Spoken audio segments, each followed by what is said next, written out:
ناظرین، ملکی صورتحال دن بدن ابہام کا شکار ہوتی جا رہی ہے، اور جیسے جیسے ڈی جی آئی ایس آئی کا نوٹیفیکیشن اس کے بارے میں کلیئرٹی نہیں ملتی، ابہام، کنفیوژن، انتظار، کیاس اس میں اضافہ ہوتا جا رہا ہے، اور جیسے ہی وہ نوٹیفیکیشن آئے گا تو شاید ملک میں لوگ سمجھ رہے ہیں کہ صورتحال نارمل ہو جائے. لیکن یہ بات میں آپ کو بڑے وثوق سے بتاتا ہوں کہ جس طرح کی نارمل صورتحال آپ سوچ رہے ہیں اس طرح کی نارمل صورتحال اب نہیں ہوگی، ہو ہی نہیں سکتی. 3 بڑے لوگ اس میں انوالو ہیں اس سارے ابہام میں. تینوں میں سے کسی ایک کو جانا ہوگا، اور یہ آپ دیکھ لیجئے گا کہ یہ اب میں اس وقت بالکل نہیں بتا سکتا کہ ان تینوں میں سے کون مستعفی ہوگا، لیکن جب کوئی بڑے کرائسس پیدا ہوتے ہیں تو پھر اس کے لیے بڑی سیکریفائسز کرنی پڑتی ہیں. 3 لوگ ہیں، جنرل قمر جاوید باجوہ اور سابق D G I S I general Faiz Hameed اور عمران خان. یہ بات کس طرح میں اس نتیجے پہنچا آپ کو بتاتے ہیں. آپ سے درخواست ہے کہ آپ ہمارا یوٹیوب چینل ضرور سبسکرائب کریں اور بیل آئیکن کو بھی پریس کریں تاکہ ویڈیوز کے نوٹیفیکیشن آپ کو ملتے رہیں. دیکھیے، بات یہ ہے تقریباً 10 دن ہو گئے ہیں، اور 10 دن ہو گئے ہیں اور ماضی میں کبھی ایسا ابہام نہیں پیدا ہوا کہ پورے انسٹیٹیوشن کی ساری پوسٹنگ سٹینڈ سٹل ہو جائے. صرف بات انسٹیٹیوشن کی نہیں ہے، پورا ملک سٹینڈ سٹل ہو گیا ہوا ہے. اکانومی کا کسی کو کوئی خبر نہیں کہ غریب مر رہا ہے، جی رہا ہے. پیٹرول کی قیمت 10 روپے بڑھ رہی ہے، 50 روپے بڑھ رہی ہے. ڈالر کی کیا صورتحال ہے، آئی ایم ایف کے ساتھ مذاکرات ناکام ہو گئے ہیں. اشیاء خورونوش کی قیمتیں کتنی بڑھ گئی ہیں، اس کے بارے میں کسی کو کوئی پرواہ نہیں ہے. ساری جو اہل اقتدار ہیں ہر طرح کے، ان کی نگاہیں فوکس ہیں کہ یہ جناب کس طرح یہ مسئلہ حل ہوگا، اور پھر اس کے بعد جو آؤٹ کم ہوگا اس کے بعد فیصلے ہوں گے. ظاہر ہے جب اس طرح کے حالات پیدا ہوتے ہیں، ملک میں کوئی فیصلے نہیں ہو رہے ہوتے، کوئی ترقیاتی پروجیکٹس نہیں لگ رہے ہوتے، کوئی فائلیں سائن نہیں ہو رہی ہوتی، کسی چیز کا بجٹ کا اجرا نہیں کیا جا رہا ہوتا، کوئی افتتاحی منصوبوں کے افتتاح نہیں ہو رہے ہوتے، اس لیے کہ کسی کو اپنی پوزیشن کا اندازہ ہی نہیں ہے کہ آنے والے کل میں وہ شخص کیا ہوگا یا نہیں ہوگا. جو میں نے آج بات کی کہ یہ جو بڑے کرائسس پیدا ہوتے ہیں، ان بڑے کرائسس کے نتائج بھی بڑے ہوتے ہیں. پاکستان کی تاریخ میں پہلے کبھی ایسا نہیں ہوا کہ ڈی جی آئی ایس آئی کی اپوائنٹمنٹ اتنا بڑا ایشو بن جائے، اور جبکہ I S P R notify کر چکا ہو، اور اس کے بعد وزیر اعظم نے اس کو ایک نوٹیفیکیشن نکالنا تھا. اب وزیر اعظم مصر ہے کہ وہ نوٹیفیکیشن نہیں نکالیں گے یا اپنی مرضی کی تاریخ میں نکالیں گے. یہ تو کبھی انسٹیٹیوشن نے سوچا ہی نہیں تھا کہ کوئی وزیر اعظم ان کے حکم کو ٹال دے. ٹیکنیکلی تو بھائی عمران خان کا حق بنتا ہے، وزیر اعظم کا حق بنتا ہے، لیکن وہ اس وزیر اعظم کا حق بنتا ہے جو کٹ پتلی نہ ہو، جو بیساکھیوں پہ نہ آیا ہو، جو آر ٹی ایس بٹھا کر نہ آیا ہو، جو دھاندلی کی پیداوار نہ ہو، جس کا سارا 22 سالہ کریئر ہی یہی ہے کہ وہ لوگوں کے انسٹیٹیوشن کے کاندھے پہ بیٹھ کر آیا، وزیر اعظم بنا، اور بڑا لاڈلا بچہ کہلایا جاتا تھا. یہی وہ کہتے ہیں نا کہ جس پہ احسان کرو اس کے شر سے ڈرو، اور عمران خان کی یہ روایت ہے. عمران خان پہ جس نے احسان کیا اس کا انہوں نے برا حال کیا. مثالیں دیکھ لیجئے، نواز شریف، شہباز شریف. شوکت خانم نسٹ یونیورسٹی بن ہی نہیں سکتی تھی اگر نواز شریف، شہباز شریف ان کو زمینیں نہ دیتے، بالکل نہیں بن سکتی تھی. لیکن ان کے محسن ہیں، اور شوکت خانم کے باہر تختی بھی لگی ہوئی ہے کہ نواز شریف نے افتتاح کیا. تو یہ ایسے ظالم لوگ ہیں کہ پھر جسٹس وجیہ الدین کی بات کر لیں، اکبر ایس بابر کی بات کر لیں، اور بہت سے پی ٹی آئی کے جو جینوئن کارکن تھے، بنیادی کارکن تھے، ان کے ساتھ یہی سلوک کیا گیا. ابھی یہ دیکھ لیجئے کہ اس رجیم نے عمران خان کو وزیر اعظم بنانے کے لیے کتنی محنت کی. میں یہ نہیں مانتا کہ بھئی جنرل فیض کا سارا قصور تھا اور انہوں نے اس طرح پلان کیا. بھئی وہ ایک چین آف کمانڈ ہوتی ہے، ساروں نے مل کے یہ فیصلہ کیا ہوگا. آئی ایس پی آر جب یہ کہہ رہا تھا آصف غفور کی زبانی کہ جناب 6 مہینے تک آپ نے مثبت رپورٹنگ کرنی ہے، تبدیلی کا وقت آ چکا ہے، نصر من اللہ و فتح قریب، اور یہ پھر وہ جو صحافیوں کے جو حکومت مخالف تھے ان کے نام دائروں میں دکھا رہا تھا، تو پھر وہ ظاہر ہے کسی ایک کے کہنے پہ تو نہیں کر رہا ہوگا نا، پورے انسٹیٹیوشن نے یہ فیصلہ کیا. لیکن اور انسٹیٹیوشن کا عمران خان پہ بہت احسان ہے، پاکستان پہ نہیں، عمران خان پہ بہت احسان ہے. لیکن عمران خان نے اپنے محسنوں کے ساتھ وہ کیا کہ اب وہ جو ہے ہر بندہ ان پہ بات کر رہا ہے، اور انہیں یہ پسند نہیں ہے کہ ہر بندہ ان پہ بات کرے. دیکھیے اس بات کو سمجھنا چاہیے، اسٹیبلشمنٹ نے ہمیشہ یہاں پر حکومت کی ہے خوف کے ذریعے. لوگوں کے ذہنوں میں خوف ڈالا جاتا ہے اور پھر انہیں بتایا جاتا ہے کہ اس خوف سے نکلنے کا واحد رستہ جو ہے وہ اسٹیبلشمنٹ ہے. زلزلے آئیں، سیلاب آئیں، مارشل آئیں، جمہوریت، تو وہ انہوں نے اپنا ایک کردار رکھا ہوا تھا.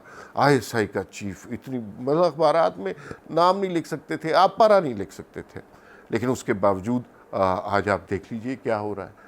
تو وہ خوف ختم ہوتا جا رہا ہے، لوگ اب بے باک ہوتے جا رہے ہیں. ہمارے ہاں ماضی میں روایت نہیں رہی کہ اس طرح اتنا کھل کر بات ہو اور جنرل فیض حمید استعفیٰ دو کے ٹرینڈ چلے. کسی کی جرت نہیں ہوتی تھی کہ ماضی میں ISI چیف کے بارے میں نام تو درکنار ہلکا سا اشارہ بھی کرتے ہیں. لیکن اب یہ سب کچھ ہو رہا ہے اور اس سب کچھ کا ذمہ دار یہ 3 افراد ہی ہیں. اور اپوزیشن کو آپ مورد الزام کیسے ٹھہرا سکتے ہیں؟ ان کو تو آپ نے عقوبت خانوں میں بند کر دیا، کسی پہ ایرن کا کیس ڈال دیا، کسی پہ کرپشن کا کیس ڈال دیا، کسی کو نااہل کر دیا، کسی کو جو سزا دی جا سکتی تھی وہ کی. اب جو کرائسس ہے یہ بڑھتا جا رہا ہے اور اس کو سالو کرنا بہت لازمی ہے تاکہ ملک میں کلیئرٹی ہو، اور پھر اس کے بعد جو کاروبار معیشت یا کاروبار مملکت دوبارہ شروع ہو سکے. لیکن ابھی کوئی ایسے صورتحال نہیں نظر آ رہے. عمران خان مصر ہیں کہ وہ دسمبر میں نوٹیفیکیشن جاری کریں گے. ISPR جو ہے انہوں نے کچھ دن دیے ہوئے ہیں اور اس تاریخ تک یہ سارا معاملہ ہلنا ہے. ایک بندے نے ادھر، ایک بندے نے ادھر، ساری وہ ہر آپ کو وی لاگ میں پتہ چل جائے گا کس نے کدھر جانا ہے. تو اب اس کا نتیجہ کیا ہوگا؟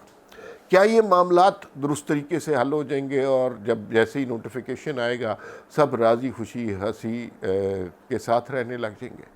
نہیں. اگر بظاہر معاملات ٹھیک بھی ہو گئے تو یہ معاملات اب کبھی ٹھیک نہیں آئیں گے. شیشے میں جو دراڑ آ گئی ہے وہ اب ٹھیک نہیں ہو سکتی، چاہے اس کے لیے کتنی بھی ریمیڈی کریں. کسی ایک شخص کو جانا پڑے گا. اس میں اب 2-3 آپشن ہیں. وزیر اعظم پاکستان عمران خان وہ اس بات پر استعفیٰ دے دیں کہ انہوں نے اپنی انسٹیٹیوشن کو بھی تباہ کیا، اسمبلیاں توڑ دیں اور ملکی معیشت کا بھی برا حال کیا، یا پھر ان کی اسٹیبلشمنٹ کے ساتھ اتنی لڑائی ہو جائے کہ اسٹیبلشمنٹ ان کی بات نہیں مان رہی، وہ اس بات پر اصولی موقف لیں اور استعفیٰ دے دیں.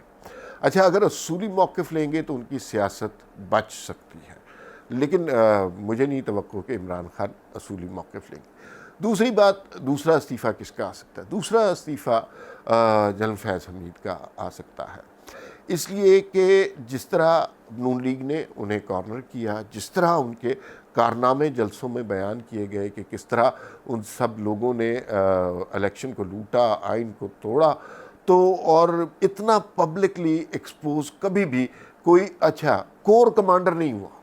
چیف کے مشرف کے بارے میں بات ہوتی رہی، ضیاء کے بارے میں بات ہوتی رہی، ایوب کے بارے میں بات ہوتی رہی، نیچے نہیں بات آئی. لیکن اب ایک کور کمانڈر اور سابق DG ISI کے بارے میں اتنا کھل کے بات ہو رہی ہے، لوگوں کی نفرت واضح نظر آ رہی ہے. ٹویٹر پہ آپ دیکھ لیں لوگ تصویریں لگا کے کیا کر رہے ہیں، جو کہ ہمارے ہاں کا رواج نہیں ہے.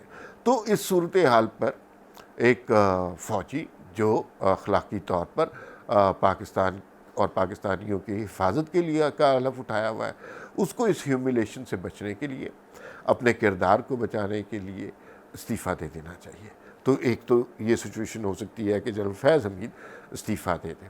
ابھی وہ جو کرنٹ سچویشن ہے وہ انہیں خود کلیئر نہیں کہ وہ DG ISI ہیں یا پھر وہ کور کمانڈر پشاور ہیں، لیکن اطلاعات یہ بتا رہی ہیں کہ ان کا عمران خان کے ساتھ اب رابطہ کوئی نہیں ہے. اور انہوں نے جنرل قمر جاوید باجوہ کو یہ کہہ دیا ہوا ہے کہ بھئی میں تو آرمی کے ساتھ ہوں، اس لیے کہ ان کی ساری اسٹرینتھ ہی فوج ہے نا. اگر فوج ان کی اسٹرینتھ نہیں رہے گی تو پھر وہ چاہے کہیں کے بھی ہوں ان کی وہ طاقت نہیں ہو سکتی. تو عمران خان یا استعفیٰ دے دیں اسمبلیاں توڑ کے، یا جنرل فیض حمید استعفیٰ دے دیں، یا پھر تیسرا استعفیٰ جو کہ بڑی انوکھی بات ہوگی اگر آرمی چیف دے دیں. وہ اس بات کا اقرار کریں کہ جو میس انہوں نے اس ملک میں کریٹ کیا ہے، جو اس ملک کی معیشت کے ساتھ، غریب عوام کے ساتھ، ترقی کے ساتھ، اکانومی کے ساتھ انہوں نے سلوک کیا ہے، جس طرح ایک ہائیبرڈ رجیم کی بساط انہوں نے بچھائی ہے، یہ سارا منصوبہ ناکام ہو گیا ہے. کور کمانڈرز میں یقیناً بہت سارے لوگ ہوں گے جو بے انتہا محب وطن ہوں گے، پاکستان سے محبت کرتے ہوں گے، اور وہ بنیادی طور پر انسٹیٹیوشن میں ڈیسیژن میکر ہوتے ہیں. تو وہ ان کو مجبور کر سکتے ہیں کہ یہ سب آپ کا کیا دھرا ہے، اب اس ملک میں ایک فیاسکو کریٹ ہو گیا ہے، تو اس سے نکلنے کا طریقہ یہ ہے کہ آپ تو سائٹ پہ ہو جائیں. اور واحد حل پھر کیا بچے گا؟ ان میں سے کوئی بھی سچویشن ہوتی ہے، واحد حل اب پاکستان کے لیے اور پاکستان کے عوام کے لیے ایک ہی ہے کہ ان میں سے کوئی ایک شخص جاتا ہے تو باقی پورے ملک میں ایک اعلان ہوگا، اور اس کے شواہد بھی نظر آ رہے ہیں. سنا ہے کچھ بات بھی ہو رہی ہے، لندن بھی بات ہو رہی ہے، عمران خان تک بھی میسج پہنچ گیا ہے کہ صاف اور شفاف الیکشن کروائے جائیں. ایکول اپرچونٹی، یہ لفظ استعمال کیا گیا کہیں، equal opportunity for every political party وہ دی جائے. اور ایکول اپرچونٹی سے یہ بات کلیئر نہیں کی گئی، لیکن ایکول اپرچونٹی سے تو پھر یہی مراد لینا چاہیے کہ مریم نواز اور نواز شریف بھی الیکشن میں حصہ لے سکیں گے. اگر آپ یہ کہیں گے نہیں عدالتوں نے ان پہ بین لگایا ہے، تو جنرل مشرف نے بھی بڑے بین لگائے تھے، ضیاء الحق نے بھی پیپلز پارٹی میں بڑے بین لگائے تھے، لیکن جب صورتحال تبدیل ہوتی ہے تو یہ چٹکیوں میں یہ بین ختم ہو جاتے ہیں. تو مجھے لگتا ہے کہ اگلے چند دنوں میں آپ ان تینوں میں سے کسی ایک کا استعفیٰ دیکھیں گے، اور پاکستان میں صاف شفاف الیکشن ہوں گے جس میں انسٹیٹیوشن کا، فوج کا کوئی کردار نہیں ہوگا، غیر جمہوری قوتوں کا کوئی کردار نہیں ہوگا. یہ ہو گیا تو اس کرائسس میں سے کوئی ایک اچھی خبر آپ کو ملے گی.